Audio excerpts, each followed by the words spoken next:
Olá, tudo bem com você? Eu tô de volta com a nossa série em parceria com a Nipo Health, a clínica virtual de saúde global.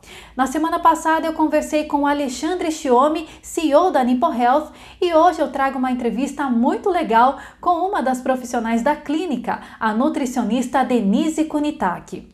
Ela contou uma série de curiosidades sobre a sua profissão, as experiências que ela teve nos mais variados ambientes em que a área da nutrição possibilita atuar e muito mais. Confere só a entrevista completa com a nutricionista Denise Kunitaki. Bom, e agora eu estou com a Denise, nutricionista, que faz parte da equipe da Nipo Health. Primeiramente, eu queria agradecer pelo seu tempo, Denise, e te dar as boas-vindas também aqui no nosso espaço do Yomitai. Obrigada, Cláudia. Eu que agradeço o convite e espero contribuir bastante aqui com o vídeo. Legal. Primeiramente, eu queria saber, a gente sabe, né, que a Nipo Health, ela atua globalmente, né? Você tá onde? No Brasil, no Japão, em que lugar? Bom, muitas pessoas me perguntam sobre isso. Eu estou no Brasil, mas eu também atendo pessoas que moram no Japão, justamente por ter essa vivência com a alimentação japonesa. Entendi. Depois você me explica um pouquinho mais sobre isso. Antes de tudo, vamos entender, né, um pouquinho sobre a sua formação. Você teve alguma influência na família para ter o interesse, né, em atuar com a nutrição?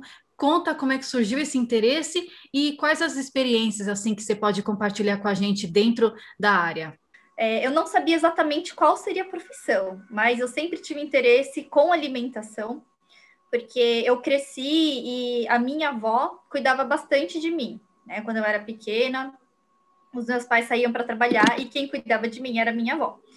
E a minha avó, ela é japonesa, então ela me ensinou muitas coisas a respeito da alimentação, né? Um dos pontos é que sempre tem que comer verduras, legumes, né? Sempre tem que mastigar bem. Ela sempre falava também quanto ao respeito, né, com a comida, né, não desperdiçar o motainai, né, que a gente sempre fala. E desde pequena ela me ensinou algumas coisas, como cozinhar, como cortar algumas coisas. E eu sempre lembro muito dela fazendo alguns pratos para mim. Então, quando eu ficava doente, por exemplo, ela fazia aquele ochazuke, né? Que é o arroz com um temperinho e chá por cima. E é uma coisa que eu levo muito para mim, isso, né? Essas lembranças na minha alimentação. E, com o passar do tempo, acabou virando um interesse, né? Então, junto da nutrição, eu fiz a faculdade também de gastronomia, porque eu sempre achei que as duas coisas são ligadas, né, uma com a outra, né? Muito bacana mesmo você, né, ter essa história, né, familiar te levou para a profissão que você escolheu, né? E conta um pouquinho das suas experiências, que tipo de trabalho você realiza como nutricionista ou na gastronomia, porque eu sei, né, eu vejo nas redes sociais que você dá muitas dicas, né? Eu ia até falar sobre isso mais para frente, mas como você já falou da gastronomia também, eu não sabia. Achei interessante, você dá muitas dicas bem legais lá também, né? Sim, porque quando assim, eu oriento alguém a fazer um plano alimentar, né, a ter uma mudança na rotina, que seja para emagrecer, engordar, né, ficar mais forte, precisa colocar em prática, né? E a maior dificuldade das pessoas é a falta de informação mesmo, né? Não saber o que fazer. Ai, tudo bem, eu tenho que comer menos, mas se eu comer menos calorias, como que eu vou fazer isso, né? De uma forma que seja interessante, não seja sem graça. Né? Então, por isso, eu sempre associei a esse lado gastronômico, né? De cozinhar mesmo, dentro do próprio plano alimentar. Então, é interessante, né? A gente sempre associar esses dois pontos. Então, depois que eu me interessei assim, em fazer a nutrição e a gastronomia, eu me especializei em nutrição clínica funcional, que fala bastante sobre a funcionalidade dos alimentos. E eles falam também sobre alguns alimentos da culinária japonesa, né? Chá verde, muito estudado, dentre outros alimentos. Depois eu fiz a nutrição esportiva, porque desde pequena eu também sempre joguei softball. E o softball, ele sempre me trouxe isso, né? De como eu devo me alimentar ou não. Naquela época eu não tinha essa informação. Então, hoje em dia, eu acompanho a seleção brasileira de softball e é nítido a diferença no rendimento, a diferença da atleta em campo que se alimenta bem com alguma atleta que, de repente, não tenha nenhuma informação a respeito. E depois disso, eu ainda fiz uma pós-graduação em fitoterapia, nutrição materno-infantil, porque eu também atuei um tempo em hospital, o que foi muito bom para conhecer muitas doenças, né, como tratar as doenças. E nessa época que eu estava em hospital, eu ganhei uma bolsa para estudar no Japão, e eu fiz um curso sobre o que é a verdadeira culinária japonesa, junto com as dietas hospitalares. Então, uma dúvida que eu sempre tive e que deu super assim para conciliar como que os pacientes que têm alguma doença se alimentam da comida japonesa, né? Porque a gente fala, shoyu tem muito sal, na receita japonesa tem açúcar, vai açúcar na receita, vai saquê. E aí, né? É saudável mesmo ou não? Né? Então, foi interessante por conta desses ajustes que eles fazem no hospital e também de ver mesmo como a alimentação lá no Japão, que é um padrão totalmente diferente daqui do Brasil, né? Uhum. E a gente, como nós somos descendentes de japoneses, nós vemos essa influência dos dois lados, né? Vemos uma alimentação ocidental, mas também nós gostamos e temos essas raízes no Japão, né? Ou que seja em outros lugares, né? Muito legal. Você fez então uma especialização no Japão também? Foi pela JICA? Isso, na verdade, foi um curso mesmo. Foi pela JICA. E, por coincidência, eu acabei ficando mais tempo em Fukuoka, né? Fukuoka é a cidade de onde o meu avô veio. Então, foi muito assim, foi por coincidência mesmo, mas foi muito legal porque eu fiquei na cidade onde meu avô morou quando ele era pequeno. E ele tem, assim, o meu avô já faleceu, mas eu tenho o primo dele que morou também lá em Hakata. E eu falei assim, eu conheci Hakata, comi tal coisa, fui em tal lugar. Ele, nossa, eu lembro como se fosse hoje. Então foi bem legal, assim, essa troca, sabe, de experiências com ele. Em Fukuoka tem assim uma curiosidade, tem algum prato típico de lá que você achou maravilhoso? O que que tem? Assim, Fukuoka tem muitos pratos. Fukuoka é um dos polos bem conhecidos pela gastronomia. Fukuoka tem aquele Hakata Lamen, aquele Tonkotsu Lamen, de lá que é o tradicional mesmo, né? Então, tem aqui em São Paulo, né, um restaurante que faz esse tipo de lamen, que os ossos ficam cozinhando em fogo baixo por pelo menos 12 horas e fica aquele caldo mais grossinho. O lamen tradicional é de lá de Fukuoka. Lá também tem o mentaiko, que são ovas com um pouco de pimenta. Fukuoka é a cidade mais próxima da Coreia, né? Então também tem bastante influência da China, né? Então acho que dá 1 hora só de avião de Fukuoka para a Coreia, né? Então tem também essa influência daquela pimenta vermelha coreana. Tem também a influência do porco, né? Acho que talvez por isso o lamen, né? A base desses ossos de porco. Tem o gyoza também. E diversas comidinhas que tem na cidade, né? E que cada vez vem aumentando bastante, como aquele yakitori também. Né? Então tem diversos pratos bem tradicionais lá de Fukuoka. Não existe um só, né? Uma variedade mesmo. Não, tem também aqueles cozidos, né?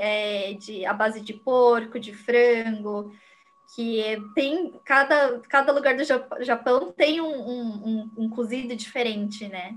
E lá o que eu achei que tem muito assim um gosto bem familiar, né? O Tonjiro ele tem a base assim do caldo, o miso, e vai também a carne de porco nesse cozido, e tem um gosto para mim bem família, assim, bem tradicional, bem aconchegante, sabe? Que você toma aquele caldo e já sente o corpo já aquecido e mais relaxado. Entendi. Voltando um pouquinho, quando você falou sobre a área esportiva, né? Que você também se especializou, jogou softball e tal. Aí você falou que notou, né, que existe uma diferença muito grande quando os atletas têm uma alimentação melhor. E eu queria entender o que que seria essa alimentação mais, né, adequada para um atleta, por exemplo. Quando eu era adolescente, assim, na faixa dos 16, 17 anos, eu joguei pela seleção brasileira de softball e, né, eu fui para Venezuela. Então, nesses países, a alimentação é bem diferente da nossa, né? Onde eu senti uma grande diferença no meu rendimento quando a gente já viaja. Então, já tem a diferença do fuso horário, né, do nosso sono ficar alterado. E quando a gente já percebe essa mudança da alimentação, é quando a gente percebe que realmente a alimentação faz muita diferença no rendimento. Então, no dia a dia, a alimentação tem bastante diferença, porque ela fornece nutrientes para a nossa recuperação muscular. E também no próprio rendimento, né? Quando a gente tem uma oferta de nutrientes menor, quando a gente não consome alimentos de muito boa qualidade, o nosso rendimento do corpo pode não ser bom, a nossa recuperação pode não ser adequada. Né? Então, principalmente nessas viagens, eu senti o quanto que faz falta, né? Você ter uma rotina, uma alimentação boa. Né? Então, era muito comum, assim, no segundo jogo, já ficar mais cansada, né? Eu não ter aquela mesma força que eu tinha. Então, deu para perceber bastante diferença. E a nutrição esportiva, ela ajuda justamente nisso. Né? Ela ajuda a você a ter um melhor rendimento, a ter mais força. Também, algumas vezes, é necessário, sim, suplementar, já que pode ser que eu não consiga me alimentar adequadamente, então o suplemento ajuda muito nesse ponto. Então, a nutrição esportiva, ela vem, assim, para realmente ajudar, não só nessa questão esportiva, mas como a saúde num todo. Muito legal saber também da sua passagem pelo esporte, também representando, né, a seleção brasileira. Isso também te traz toda uma bagagem, né, que complementa para a sua profissão hoje, né? Nossa, com certeza. É possível sentir mesmo, né, o que o atleta está passando. Já tem toda aquela pressão de, nossa, eu estou representando o meu país, né? Eu quero dar o meu melhor. Mas eu estou num país diferente, né? Então, uma diferença assim, muito grande para os outros países, pelo menos aqui da América Latina, é que o Brasil ele tem muitos alimentos bons, né? Nós temos uma ampla variedade de alimentos, uma oferta muito grande, e nos outros países a gente não vê isso, né? Com tanta facilidade, né? Principalmente quando a gente fala de proteínas, né? Das carnes, ovos, leites e derivados, né? Em outros países é bem diferente. Verdade. E aí a gente entra agora para falar da sua. Você se integrou, né, à equipe da Nipple Health, né, que é uma startup aí que a gente vem falando. Já tive com o Alexandre, né, conversando um pouquinho sobre o que é a Nipple Health, e eu queria que você falasse um pouquinho da sua participação, da sua atuação dentro da equipe de profissionais. Bom, na equipe da Nipple Health, eu faço parte como nutricionista, através dos atendimentos nutricionais mesmo. E esse atendimento ele ocorre de forma remota, né, online, justamente para facilitar. E essa forma de atendimento, ela ganhou muita ênfase nessa época de pandemia, né, nessa época onde é muito difícil, né, o contato presencial. E esse atendimento remoto, online, veio para facilitar a nossa vida. Até quando eu te perguntei, você está no Brasil, está no Japão e tal, né? Independente, né, de onde você esteja e até o paciente, hoje é possível realizar um atendimento de qualidade através da tecnologia, da internet, né? Sim, e cada vez mais tem sido mais simples, né? Mais simples esse contato, sem ter também muitos custos, né? Acaba sendo bem mais ágil, fácil, fácil de também ter o conforto, né, do local que você está, da sua casa. E esse conforto ele faz uma diferença também no atendimento, né? Porque muitas vezes a gente vai já tenso, né? Eu tenho que me cuidar, já vai tenso para o lugar. E já o atendimento remoto, ele já tem todo esse conforto, né? E hoje em dia, quais são as principais queixas ou as principais necessidades de um paciente que procura um profissional da nutrição? A maioria dos meus pacientes me procuram para emagrecimento. Esse é um ponto que muitas pessoas se preocupam, ainda mais nessa época de isolamento, onde a alimentação ficou, os hábitos mudaram bastante. Saúde também, né? Por conta de doenças, pressão alta, diabetes, problemas nos rins, câncer, dentre outras.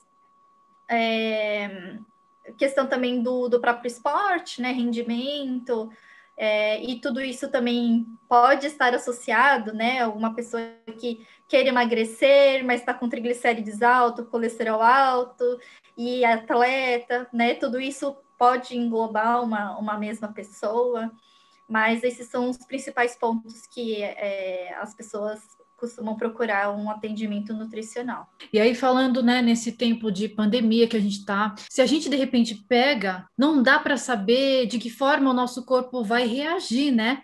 Porque ele funciona de uma forma diferente para cada tipo de pessoa. Você tem alguma dica, assim, para que a pessoa possa prevenir doenças como essa especificamente, para que ela esteja, né, cada vez mais forte? Quanto ao Covid, os estudos mostram que realmente, assim, o principal mesmo é a questão da higiene, né? Lavar as mãos, higienizar os alimentos, né? Esse é um ponto principal, né? Outra coisa também é você não ter deficiências nutricionais. Quando, por exemplo, se eu tiver um baixo consumo de vitamina C, de zinco, tiver uma vitamina D baixa, né? Isso pode fazer com que eu tenha uma imunidade prejudicada, que pode ser que a doença seja mais grave, ou eu pegue com mais facilidade, mas o que se sabe é isso, né? Então, é importante não ter nenhuma deficiência nutricional, falta desses nutrientes, né? Então, não que, se eu tomar vitamina C todos os dias, eu não vou pegar, né? Não, não é muito bem assim, mas é importante não ter nenhuma falta, ter uma alimentação equilibrada, rica em nutrientes, não ter nenhuma deficiência, então não deixar de fazer esses acompanhamentos com médico, com nutricionista, também fazem parte disso, né? Já que ter assim uma diabetes descontrolada, né? A alimentação ajuda nisso, ter obesidade, ter também doenças que possam vir a prejudicar a minha imunidade, isso também é um ponto muito importante, né? A falta de vitamina D, por exemplo, que é muito comum na população, e muitas pessoas acabam não fazendo exame, não fazendo acompanhamento, né? Acabam não sabendo se tem ou não deficiência, e a vitamina D, ela tem um papel muito importante na nossa imunidade. Sim, e tudo isso que você falou agora para mim, isso meio que faz parte do que você presta de atendimento através da NipoHealth, né? São aconselhamentos que podem ter um acompanhamento periódico, juntamente com um profissional como você, né? Sim, sim. Dentro do atendimento nutricional, eu busco conhecer sobre a rotina, conhecer também os objetivos, a expectativa do paciente, mas conhecer os hábitos é muito importante, porque conhecendo os hábitos fica muito mais fácil da pessoa seguir o plano alimentar, e não fica uma coisa assim muito diferente da realidade dela, né? Então, nessa conversa, nessa consulta, é possível conhecer um pouco do paciente. Por isso, assim, que a primeira consulta demora um pouquinho, né? Demora em torno de 1 hora, ou até, assim, 40 minutos, né? Dependendo. Mas demora um pouquinho para conhecer os hábitos, para que isso seja ajustado dentro da rotina do paciente. Então já fica o convite, né, para as pessoas que tiverem interessados em ter um atendimento com uma nutricionista, né, através da Nipo Health, em qualquer lugar do mundo é possível que isso aconteça, né? Eu atendo algumas pessoas que moram no Japão também, por conhecer essa rotina, né, ter conhecido um pouco mais a fundo a alimentação japonesa. E é bem interessante, né? Porque aqui ou no Japão é possível fazer esses ajustes, né, para ter uma alimentação melhor. Tem até a questão dos decassegues, né, que trabalham aquelas 12 horas ou mais, né, e que precisam estar bem fortinhos para aguentar, né, a rotina diária, né? Sim, exatamente, né? Então, muitos deles já procuram, né, ter uma saúde melhor, né, já procuram se exercitar além do próprio trabalho, né, mas realmente ter um exercício físico, se alimentar bem, para não só trabalhar bem, mas também para ter a vida fora do trabalho, né? Então, essa qualidade da alimentação, a qualidade dos hábitos influenciam diretamente na qualidade de vida dele, né? Então, muitas pessoas, terminam o trabalho e só quer dormir, mas eles também poderiam aproveitar mais, né, o tempo deles se eles tivessem uma saúde melhor. Então tá bom, fica o convite para as pessoas conhecerem mais o trabalho da Denise. Eu vou deixar o seu arroba aqui para as pessoas acompanharem as suas dicas, né, que são muito bacanas, e também através da Nipo Health. Te agradeço muito, viu, Denise, pela sua participação aqui e colaboração também com as suas informações, dicas e tudo mais. Eu que agradeço, Cláudia. Obrigada pelo convite. Tá então a entrevista com a nutricionista Denise Kunitake. Você viu aí quanta bagagem ela carrega, né? Estudou sobre diversos assuntos que envolvem a sua profissão, teve experiências que agregam a sua formação e ainda representou o nosso Brasil como integrante do time de softball. Eu adorei o papo, Denise. Obrigada mais uma vez, viu? E se você procura por um atendimento nutricional e precisava de um profissional de confiança, entre em contato com a Nipo Health e fale com a equipe de atendimento da clínica que vai te orientar sobre todos os procedimentos que você deve seguir para ser atendido pela Denise ou por outros profissionais da equipe. O site está aparecendo aqui na tela para você, tá bom? E a nossa série não acaba aqui não, viu? Semana que vem a gente vai conhecer mais um profissional da Nipo Health. Eu te espero então no próximo vídeo. Até lá, tchau!